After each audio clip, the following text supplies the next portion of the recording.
Welcome to the Nonfiction Writers, podcasting in a great way. I'm Ryan Aber, joined by Jason Kersey. Jason, not at the most competitive game on Saturday in Tulsa, but we'll spend some time recapping that. What was your biggest takeaway from the win over the Golden Hurricane? I think the running backs and receivers, that was sort of the big question, is were guys going to step up, were guys going to be able to keep doing well, and we saw with Alex Ross's long touchdown run, Keith Ford had a couple touchdowns, and then Duron Neal really stepped up and had a good game. So I look at the offensive playmakers. That, to me, is the story of the season. Early on, it was one of the big stories that we were looking at, and it still is. It's still a question because Tulsa's not very good. So I think Tennessee will be a much bigger test, but based on what we saw, I think they look really good.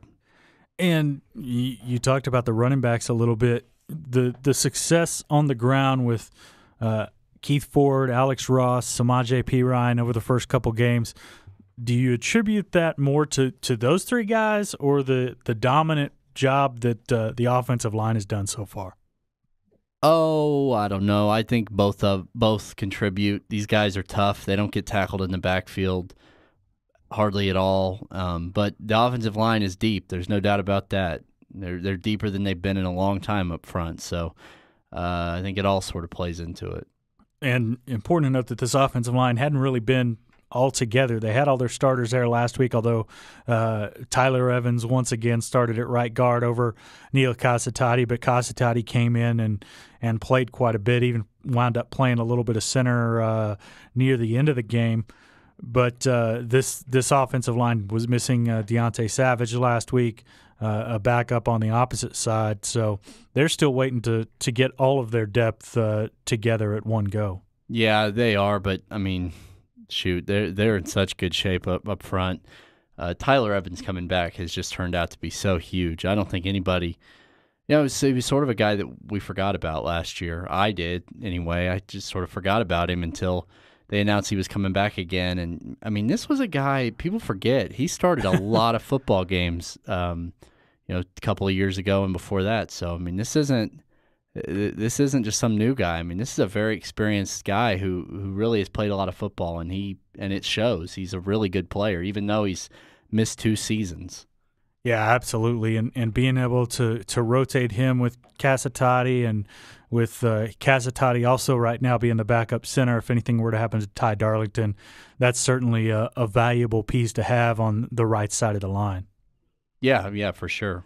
And then you mentioned Duron Neal, but Sterling Shepard has made the transition from the inside at the slot to the outside, and it seems like not only has he not skipped a beat, but it seems like that position has suited him even better with the job he did on Saturday against Tulsa, 177 receiving yards, including I think it was a 54-yard little shovel pass reception on the very first play of the game.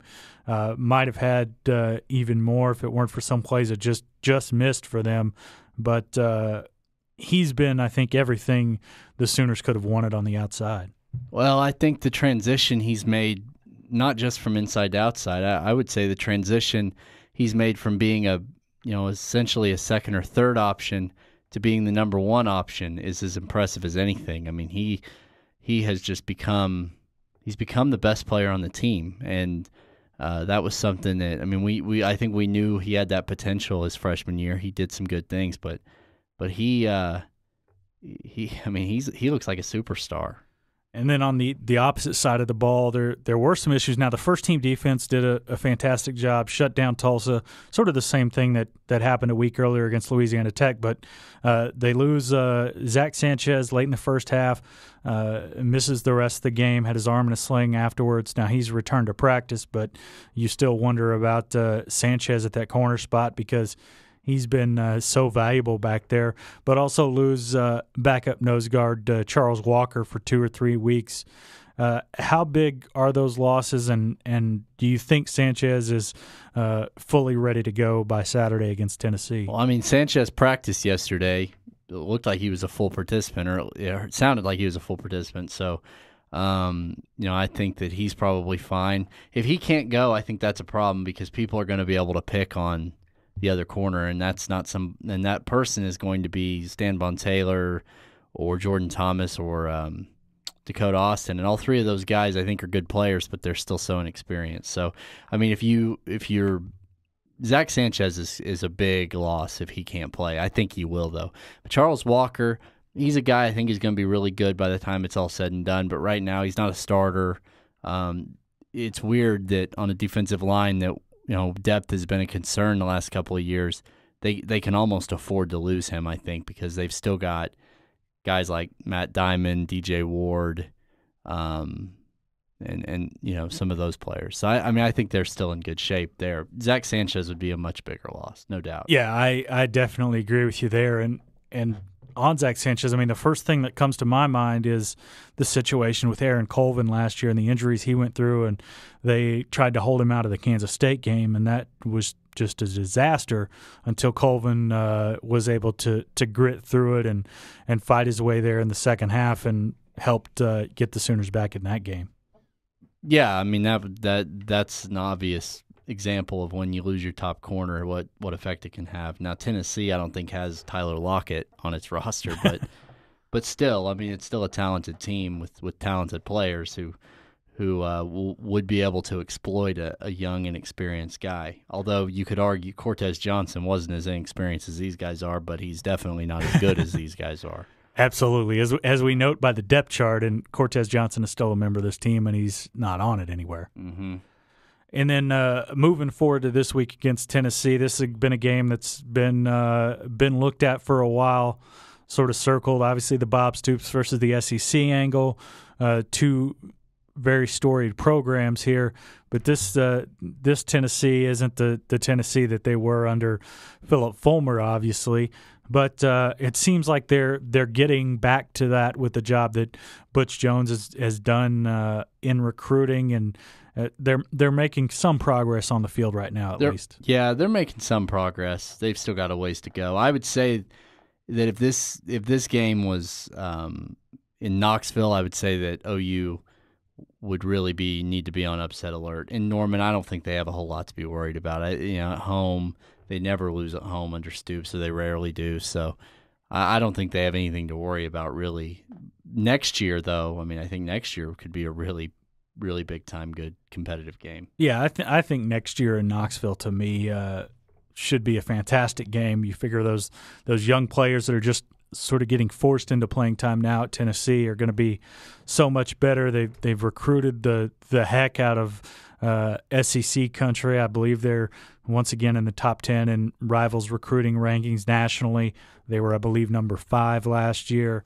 But it really does seem like after sort of wandering in the wilderness with Lane Kiffin and that whole mess there, with Derek Dooley and that whole mess, that Tennessee might have finally found its guy long-term to get this thing turned around. Because this is a program that had unbelievable stability with Johnny Majors and Philip Fulmer being there for as long as they were. Yeah, well, I mean, I think it's very similar to OU in that they just went through a rough patch and they went through a couple of coaches that just were disasters and set them back. I mean, Lane Kiffin and Derek Dooley set the program back, and Philip Fulmer was starting to. I mean, he was definitely needed to move on, and they needed to move on from his era. But I mean, in some ways, that's probably a little bit like OU probably needed to move on from the Switzer era. They got to a point where, I mean, for different reasons, obviously. Yeah, absolutely. But still, I mean, Howard Schnellenberger, John Blake, and then you get Stoops, but I think that for some reason it seems like Kiffin and Dooley left Tennessee in just much worse shape than Blake and Schnellenberger left OU in, and that sounds crazy because Blake left OU in just miserable shape. Stoops talked about that yesterday, but they still had players that they were able to move around and find positions where they were going to be successful, where the actual players that were there weren't the problem. It was just turning their attitudes around and things like that. Right. And I think that's sort of what we're seeing with Tennessee is sort of the cleansing process over the last couple of years. What, Jason, I don't think either of us expects this game to be really close. I don't know exactly what you think on that, but I don't think so. What does Tennessee have to do in this game to pull off an upset over the Sooners. Well, I mean, I think they have to stop the run. That's sort of obvious. If they can slow down OU's run and put pressure on Trevor Knight to make plays in the passing game with these receivers, I think that will put OU in a tough position on offense. Because if they're able to slow down these running backs, then Knight is going to have to find a way to get more than just Sterling Shepard involved, way more involved than they were able to get even Durron Neal last week. I think they're going to have to really get creative. And that was easy to do in the Alabama game last year because you had Jalen Saunders and you had Sterling in addition to Colton Bester and some of those guys. This is a lot different. They're going to have to, and Trevor Knight's going to have to find a way to get more guys involved. So if that happens, I think they have a shot. But I still, and then I would say that Zach Sanchez not playing gives them a shot because they could put their best receiver on the least experienced corner and try to pick on him. But if those two things, I think that's the only way they have much of a shot. And I'm with you on both those two things. The one I was going to mention was certainly the inexperienced DBs. If Sanchez isn't there, I think Tennessee's got some talent at wide receiver. They don't have superstar guys, but they certainly have some talent that should be able to put some pressure on the back end of OU's defense. You figure if they can get some busts down the field, that could help them. So, but I don't anticipate this game being very close. I think OU is going to win it reasonably handily. Yeah, I mean, I think they'll win by at least a couple of touchdowns. I haven't made my pick for the paper yet, but I think they'll win by at least 2 touchdowns. Yeah, and that's the way I'm going to go as well. You talked about Trevor Knight getting more receivers involved. I know you're writing about this for this week, but how big of key is Blake Bell in that whole deal? I talked to Jay Norvell last night after practice, and he just talked about the tremendous strides that Bell is making, even from day to day right now, because he's still so new to the position, and how they're trying to expand his role in this offense because of how big a target he can be over the middle. Yeah, he's an interesting guy for his career, but he does have the body and the skills, I think, to be an effective tight end. We've seen that so far. This will be a big test for him this week, as it will for everybody, just because the competition is going to step up so much. But yeah, I mean, this is a really good game for him to see if he can continue to improve. He caught a touchdown against Tulsa, but that's also Tulsa, and he didn't catch anything against Louisiana Tech. So this will be a very, very big game for Blake Bell, I think. Yeah, absolutely. And is there maybe a player on either side of the ball that we haven't heard a lot from that you expect to, whether it's Tennessee or the next week or two with some of the challenges that lie ahead, that you expect to start emerging? I don't know. I don't really know who. I think KJ Young is a possibility because he's starting and he's gotten more and more looks the last couple of obviously the last couple of weeks. He seems to be improving. Micaiah Quick is a guy I think that could really start to show something. We know he's talented enough to do so. And I mean, to me, those are the two guys that. And then Samaje Perine led the team in rushing a couple weeks ago, but he's a guy I really look forward to by the end of the year to be a really, really big-time player. Yeah, I like KJ Young, who you mentioned. He's already made some big-time third-down plays. He's, in some ways, kept Micaiah Quick off the field, I think, as much as maybe we thought he would be because of what he's been able to contribute over the first couple weeks. Micaiah Quick has been back on punt returns, and which brings up another thing. It was an interesting thing on Saturday to see OU roll out 2 punt returners back there with both Sterling Shepard and Micaiah Quick. Yeah, I think that's right. I mean, that I noticed that too, that and it sort of got overlooked, but it was sort of an interesting look. I hadn't really seen that. Yeah, I don't know if Bob Stoops has ever done that. Yeah. Had two punt returners back on the field at the same time. Yeah, for sure. So there's still plenty of stuff to keep up with on this team, even though the first 2 games haven't been blowouts. I think things get really interesting here, though. You've got Tennessee and all the SEC dynamic there. You've got West Virginia coming in, OU going to West Virginia next week for their Big 12 opener. I think the Mountaineers are probably going to be more of a handful than we thought they would be before the season.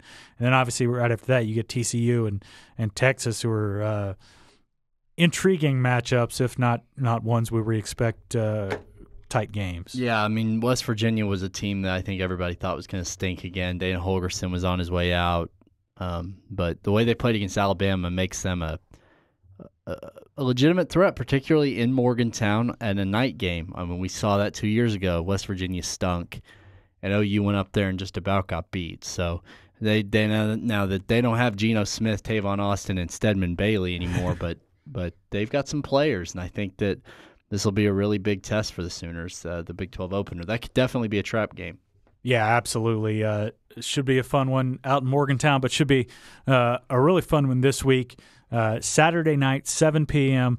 at Gaylord Family Memorial Stadium, Oklahoma and Tennessee. Last thing, Jason, before we get out, will OU wear the new alternate uniforms with a national TV audience on ABC, all kinds of recruits in, and not just recruits, but big-time recruits, 4- and 5-star guys, and a lot of the attention in college football being on Norman? Do you think this is the first day that OU breaks out the jerseys? I think it will be. I think that we don't know that for sure, but I would guess yes. It sounds like a lot of the players want it this week. This is a perfect time to bust that out. So I mean that'll be interesting to see what happens, but I do think we're going to see the alternate uniforms, and especially because of the recruiting aspect. That's why they did this. They did this because of recruiting. So it'd be kind of silly to not bust those out when the recruits are in town. Yeah, I think to me, Bob Stoops hedging a little bit yesterday, talking about production issues and stuff like that. I think that's all in sort of going through his mind as he's doing this. Well, let's keep some element of surprise here. I think I would be stunned if they come out in their regular uniforms. As great as this uniform matchup would be, and we've talked about this a little bit, but the OU traditional homes, Tennessee traditional roads, I think would be a fantastic uniform matchup just visually on the field. But I think those new alternates are going to get brought out on Saturday. Mm-hmm. Me too. So it should be an interesting one. That's all we have for today, but join us Thursday. We have a special guest, Jason's good friend, Paul Feinbaum, will be joining us on the Nonfiction Writers Podcasting in a Great Way. Should be a fun one with Paul being from Tennessee, obviously being an SEC guy, and he's had a thing or two to say about Bob Stoops in the past. Mm-hmm. Yep.